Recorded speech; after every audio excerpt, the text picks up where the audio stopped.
राज्य पुलिस मुख्यालय press note. निशा द्रव्य विरोधी अभियान रे गजपति जिला पुलिस को सफलता। 2.8 टन गंजेई जबत।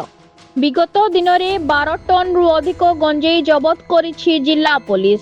गंजेई विरोधी अभियान रे गजपति जिला पुलिस एक विशाल सफलता अर्जन करिछि। अड़बा थाना अंतर्गत कारिगेजु ग्राम रे चढ़ाऊ करी पुलिस प्राय 2811 केजी बा 2.8 टन गंजेई जबत करिछि। विगत किछि मास मध्यरे जिला पुलिस विभिन्न थाना अंचल रे 12 टन रु अधिक गंजेई जबत करिछि। उल्लेखयोग्य जे गतकाली भोर समय रे आर उदयगिरी एसडीपीओ श्री राकेश साहू आईपीएस को नेतृत्व रे एक स्वतंत्र टीम अड़बा थाना अंतर्गत कारिगेजु ग्राम निकटस्थ जंगल और पहाड़िया अंचल रे एही सर्च ऑपरेशन चलाइथिले। एही सर्च ऑपरेशन समय रे लुचाई रखा जाइथिबा मोट 113 टी प्लास्टिक बैग जबत करा जाइथिला। सेथिरु एही विपुल परिमाणर गंजेई जबत करा जाइछि। अभियुक्त माने घटनास्थल रु पलायन करिथिबा बेले सेमानंकु चिन्हट करी शीघ्र गिरफ करिबा पई तदंत जारी रहिछि।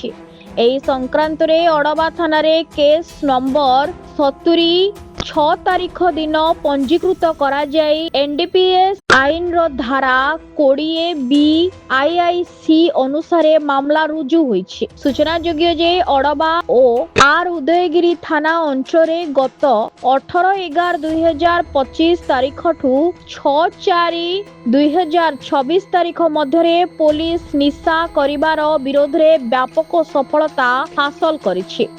एही समय मध्यरे अड़बा थाना अंचल रे 11टी मामला रुजु करा जाई मोट 9676 केजी गंजेई जबत होइतिबा बेले आर उदयगिरी थाना अंचल रे 4टी मामला रे 2825 केजी रु अधिक गंजेई जबत करा जाइछि। सर्वमोट 15टी मामला रे जिला पुलिस पक्षरु ए पर्यंत 12501 केजी रु अधिक बेआईन गंजेई जबत करा जाइछि। विशेष करी केसरीगुड़ा अंचल 4040 केजी, बुरीपदर अंचल 1830 केजी एवं कारिगेजु जंगल 2811 केजी भली विपुल परिमाणर गंजेई उद्धार करा जाय निशा माफियाଙ୍କ विरोध रे कठोर कार्यानुष्ठान ग्रहण करा जायछि। उल्लेखयोग्य जे गंजेई चाष और अवैध कारोबार विरोध रे राज्य पुलिस तरफ एक संघबद्ध अभियान चलिछि।